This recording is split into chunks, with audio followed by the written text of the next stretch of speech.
భక్తి విషయంలో దేవుని అంటే భయపడే అటువంటి యోబుని గురించి దేవుడు సాక్షిస్తున్నాడు. నా సేవకుడైనటువంటి యోబు సంగతిని వెలిగిటివా అని ఎవరితో మాట్లాడుతున్నాడు? అపవాదితో మాట్లాడుతున్నాడు. మాట్లాడితే అంటాడు, దేవా, యోబు నిన్ను ఆరాధించట్లేదు, అతనికి బోల్డంత ఆస్తినిచ్చావు, దాసీలనిచ్చావు, బిడ్డలనిచ్చావు, కాబట్టి అతడు నిన్ను ఆరాధిస్తున్నాడు, ఉంటున్నాడు. ఒక్కసారి నీ చెయ్యి చాపి అతనికి కలిగిన సమస్తము నువ్వు తీసివేస్తే నీ ముఖము నుండి నిన్ను దూషిస్తాడు అని మాట్లాడతాడు. అయితే దేవుడు మాట్లాడతాడు కదా, అతను నీ వశమందు ఉన్నాడు, అతని ప్రాణం మాత్రం ముట్టొద్దు, నీకు ఇష్టం వచ్చినట్టు చెయ్యి అంటే ఒకే దినమందు తనకి కలిగినటువంటి ఆస్తంతా పోయింది, సంపాదించిన తర్వాత ఆస్తి పోయింది. కడుపున పుట్టిన 10 మంది బిడ్డలు కూడా ఒకే రోజు, అదే రోజంతా కూడా పట్టలేదు, కొన్ని గంటలలో మొత్తం అంతా కూడా నిర్మానుష్యమైనటువంటి ప్రదేశం అయిపోయింది. మరి ఆ సమయంలో యోబు దేవుని దూషించాడా? దేవునికి వ్యతిరేకంగా వెళ్ళిపోయాడా? బాధపడ్డాడా అంటే బాధపడలేదండి. యెహోవా ఇచ్చెను, యెహోవా తీసుకునేను, యెహోవా నామమునకు స్తుతి కలుగును గాక. ఎందుకంటే నా తల్లి గర్భము నుండి నేను దిగంబరిగానే వచ్చి తిని మళ్ళీ దిగంబరిగానే దేవుని దగ్గరికి వెళ్ళిపోతా. నేను ఏమీ తీసుకురాలేదు, అలా అని చెప్పి ఏమీ కూడా తీసుకుపోను. ఈ ఉన్న కాలమంతటిలో కూడా నా దేవుని కొరకే నేను ఉంటానని సాక్ష్యం ఇస్తూ ఉన్నాడు. ఈరోజు అనేక మంది దేవుడు సుఖాలు ఇచ్చినంతసేపు దేవుడితో ఉంటున్నారు. ఒకవేళ ఏదైనా బలహీనత, ఏదైనా సమస్య, ఏదైనా కష్టం వచ్చేటప్పటికి ఇదే మనుషులు ఏ దేవుణ్ణైతే ఆరాధించారో ఆ దేవుని వైపు చేతులెత్తవలసినటువంటి నరుడు ఎక్కడికి వెళ్ళిపోతున్నాడు? లోకములకు వెళ్ళిపోతున్నాడు, విగ్రహముల చెంతకు వెళ్ళిపోతున్నాడు, ఆచారముల చెంతకు వెళ్ళిపోతున్నాడు. కానీ ప్రభువు మాట్లాడుతున్నాడు కదా, నీ ప్రభువు నువ్వు ఎలా స్తుతించాలంట? నీ పూర్ణ మనసుతో, పూర్ణ ఆత్మతో, పూర్ణ వివేకంతో, పూర్ణ జ్ఞానము కలిగినటువంటి వ్యక్తిగా నీవు ప్రార్థిస్తే, ఆయనకు విజ్ఞాపన చేస్తే, నువ్వు మొరపెట్టము, ఏమిస్తాడంట? ఉత్తరం ఇస్తాను. నువ్వు మొరపెడితే ఆయన మాట్లాడతానంటున్నాడు. అంటే నీకు మాట వినబడట్లేదు అంటే కనుక ఆయన స్వరము వినేటువంటి చెవులు నీకు లేదు. ఆయనకు స్వరము వినేటువంటి చెవులు కలిగినటువంటి వ్యక్తిగా నీవు ఉంటే తప్పకుండా నీ స్వరము వింటాడండి. క్రైస్తవ విశ్వాసులుగా దేవుళ్ళు యెహోవా సమీపముగా ఉండగానే మనం ఆయన వెతికేవారిగా ఉండాలి. దేవుడు ఎప్పుడు సమీపముగా ఉన్నాడా?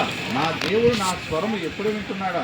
నా దేవునికి నేను ఎప్పుడు వెతకాలి? నా దేవునితో నేను ఎప్పుడు మాట్లాడాలి అని చెప్పి దావీదు దేవుని యొక్క మందిరమును చూడాలని చెప్పి అతని హృదయము ఎలా తహతహలాడుతుందో ఆ విధముగా మన హృదయం ఉన్నప్పుడు తప్పకుండా దేవుని చూడగలుగుతూ ఉంటాం.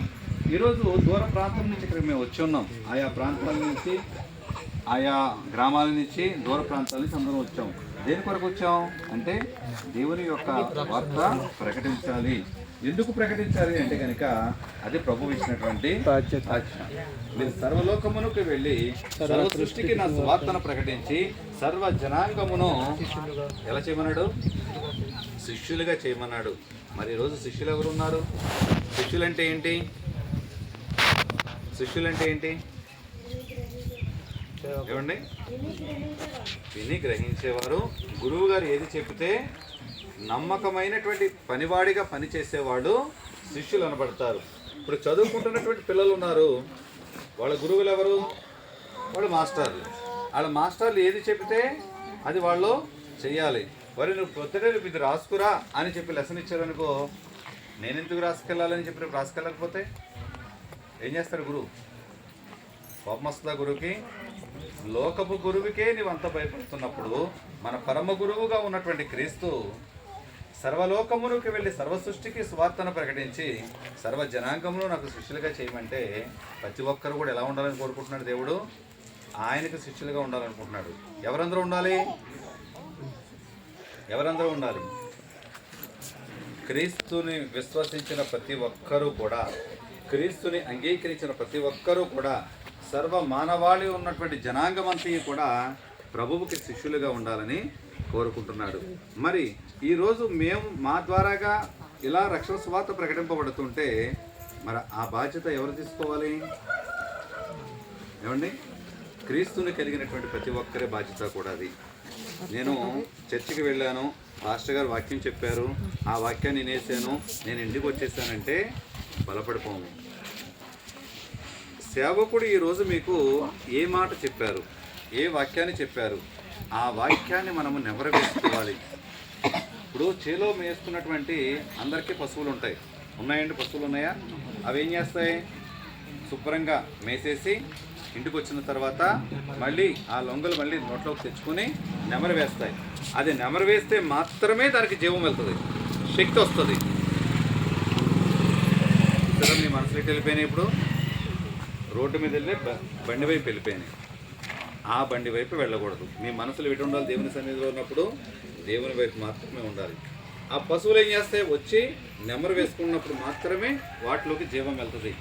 అలాగే విన్నటువంటి వాక్యము ఇంటికి వచ్చిన తర్వాత ఈరోజు నా సేవకుడు ద్వారా దేవుడు నాతో ఈ మాట మాట్లాడాడు.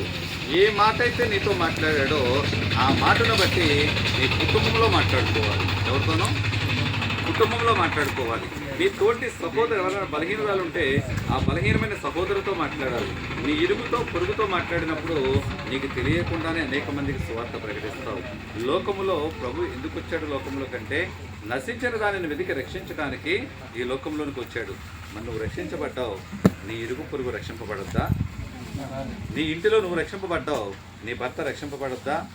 నీ ఇంటిలో నువ్వు రక్షింపబడ్డావు, నీ పిల్లలు రక్షింపబడద్దా? నీ ఇంటిలో ఒక కోడలుగా నువ్వు రక్షింపబడ్డావు, నీ అత్తమామలు రక్షింపబడద్దా? ఇంటిలో ఒక అత్తగా నువ్వు రక్షింపబడ్డావు, నీ కోడలు నీవు రక్షింపబడద్దా? అంటే మన బాధ్యతగా సర్వ జనాంగమును రక్షించుకోవాల్సినటువంటి బాధ్యత ఎవరి మీద ఉందండి? సేవకుడి మీద ఉంది. అంతేనా? ఎవరి మీద ఉంది? ఎవరి మీద? సేవకుడి మీద ఉందా? ఇప్పుడు అదే అన్నారా? క్రైస్తవుడిగా ఉన్నటువంటి ప్రతి ఒక్కరి మీద ఉంది. కొంతమంది చెప్పగలగాలి. ప్రతి ఒక్కరి మీద ప్రభువు పెట్టాడు. అది మేము పెట్టిన బాధ్యత కాదు. బైబిల్ చెప్తున్నటువంటి దేవుడు ఇచ్చినటువంటి ఆజ్ఞ, మీరు సర్వలోకమునకు వెళ్ళి సర్వ సృష్టికి స్వార్థను ప్రకటించి సర్వ జనాంగమును నాకు శిష్యులు చేయండి అంటే, ఇప్పుడు మేమందరము దేవుని స్వార్థ చెప్పడానికి వచ్చాం. అది విన్నటువంటి మీరేం చేయాలి? మరికొంతమందికి మీరు స్వర్తమానము చెప్పాలి.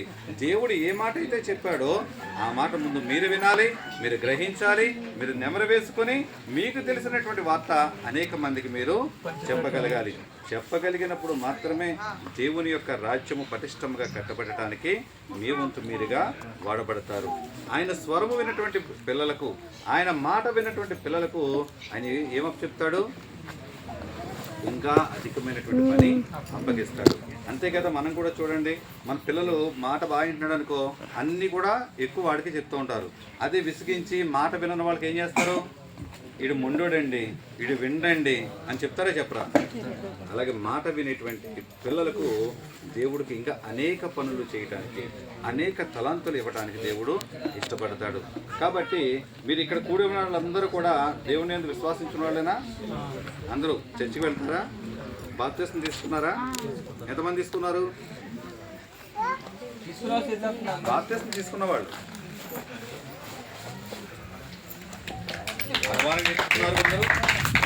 బాప్తిస్మం తీసుకున్నారు ఇంతమటికి. మరి మీరు బాప్తిస్మం తీసుకున్నారు, మీలో ఉన్న మిగతా వాళ్ళకి అందరూ బాప్తిస్మం తీసుకోలేదు. అంటే దేవుని వైపు చూస్తున్నారు కానీ దేవునికి సమీపముగా రాలేకపోతున్నారు. కాబట్టి దేవుడు సమీపముగా ఉండగానే ఆయనను వెతికేవారిగా ఉందాం, ఆయన రాజ్యాన్ని స్వతంత్రించుకుని ఆయనకి ఇష్టమైనటువంటి బిడ్డలుగా ఉందాం. ఓకేనా? ఈ చిన్న మాటలను బట్టి దేవుని నామానికి మహిమ కలుగును గాక.